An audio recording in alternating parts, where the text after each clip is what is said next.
Simula ngayong ika-20 hanggang ika-23 ng Disyembre, palalawigin ang oras ng operasyon ng LRT Line 1 at 2 at MRT 3 ayon sa anunsyo ng Department of Transportation o DOTR. Layo ng pagpapalawig ng oras na mapagsilbihan ang mas maraming pasahero dulot ng holiday rush.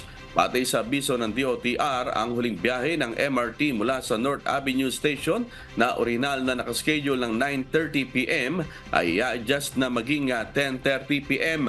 Gayun din ang pagtanggap ng pasahero sa Top Avenue Station ay palalawigin hanggang 11 p.m. mula sa orihinal na oras na 10 p.m.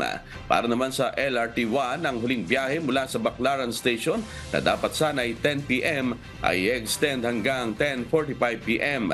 Ang last trip sa FVJ Station ay aabot na hanggang 11 p.m. mula sa orihinal na oras na 10:15 p.m. Sa LRT2, ang huling biyahe mula sa Antipolo Station ay magtatagal hanggang alas 10 ng gabi, habang sa Recto Station hanggang 10:30 p.m.